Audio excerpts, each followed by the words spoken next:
Jemaah Rahmat TV yang rahmati Allah, ada sebuah kisah yang sangat mengharukan dan membuat hati kita tergugah, membuat kita merenung bagaimana kita mencintai baginda Rasulullah SAW. Diriwayatkan dalam sebuah kisah, yaitu bagaimana pada suatu hari baginda Rasulullah SAW pada hari Jumat, seorang sahabat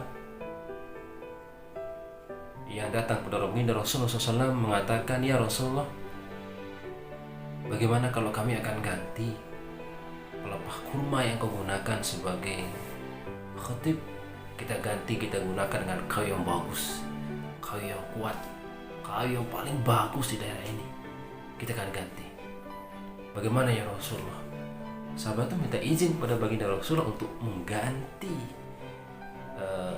tongkat yang terbuat dari pelepah kurma yang digunakan baginda Rasulullah pada satu khutbah. Ada sahabat kami yang mengusul pada baginda Rasulullah minta izin untuk diganti dengan kayu yang bagus, kayu yang kuat, yang nomor satu, yang paling bagus saat itu. Rasulullah mengatakan, "Ya, silakan saja." Kemudian para sahabat, karena telah diizinkan, kemudian membawa tongkat itu dan ditaruh di gudang, di tempat penyimpanan. Setelah jadi tongkat yang dibuat dari kayu itu, sahabat langsung menaruh di podium, langsung menaruh di tempat berdirinya baginda Rasulullah membaca khutbah. Apa kata Rasul? Pada saat sebelum terjadi sebelum berlangsung sholat Jumat, baginda Rasulullah mendengar suara tangisan. Tangisan itu seperti tangisan yang sangat sedih sekali, seperti tangisan yang orang ditinggalkan, seperti tangisan orang yang sangat sedih, hatinya sangat sedih sekali, seolah seperti orang yang ditinggalkan oleh kekasih yang paling dicintainya, ditinggalkan oleh orang yang paling disayanginya. Ternyata tidak hanya baginda Rasulullah yang mendengarkan suara tangisan itu. Ternyata para sahabat juga, ada Abu Bakar, ada Umar yang mendengarkan. Kemudian Rasulullah berbicara dengan para sahabat, "Wahai sahabatku, dari mana suara tangisan itu?" Ternyata sahabat juga sama dengan baginda Rasulullah, sama-sama bertanya. "Saya juga tidak tahu ya Rasulullah, di mana suara tangisan itu?"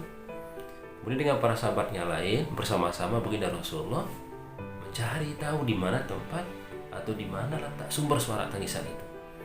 Dengan pelan jalan baginda Rasulullah ke tempat penyimpanan.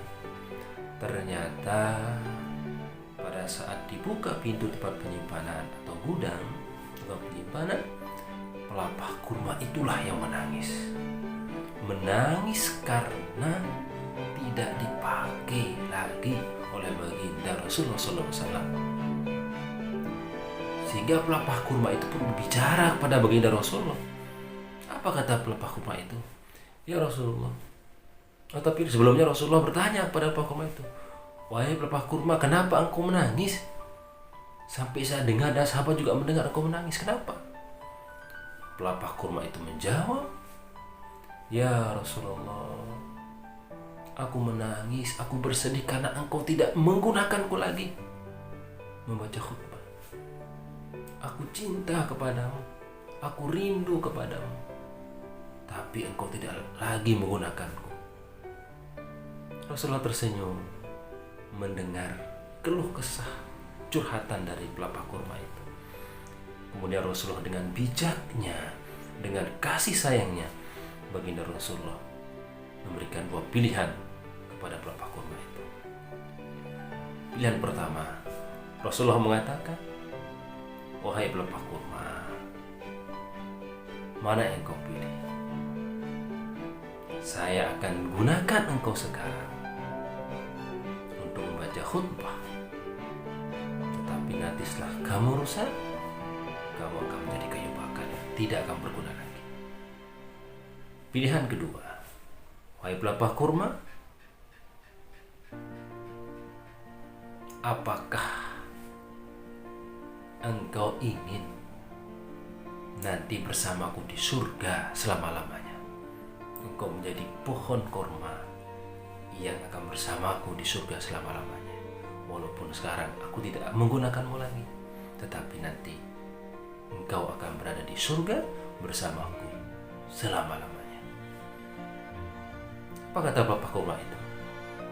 Wahai baginda Rasulullah, kalau emang seperti itu, maka aku akan memilih bersamamu di surga. Dan Rasulullah tersenyum kembali dan mengucapkan kepada para sahabat, wahai sahabatku, bahwasanya hari Jumat itu banyak-banyaklah membaca sholawat. Jamaah rahmati dan rahmati Allah. Dari kisah yang tadi bahwasanya pohon kurma saja, sebatang pohon menangis karena tidak lagi dipegang oleh baginda Rasulullah, menangis karena tidak dipakai lagi oleh baginda Rasulullah. Bagaimana dengan kita yang masih hidup, yang berakal, punya hati, punya lidah, punya mata, telinga, ada tangan, kita berbuat, lantas kita lupa pada baginda Rasulullah. Banyak-banyak kita sholawat. Semoga kita bersama dengan baginda Rasulullah. Semoga kita diberikan syafaat oleh baginda Rasulullah SAW. Jamaah rahmati Allah, cinta kita kepada baginda Rasulullah kita buktikan dengan satu cara, itu membaca sholawat kepada beliau. Allahumma sholli ala Sayyidina Muhammad wa ala ali Sayyidina Muhammad. Semoga kita semua bersama baginda Rasulullah SAW di surga nanti.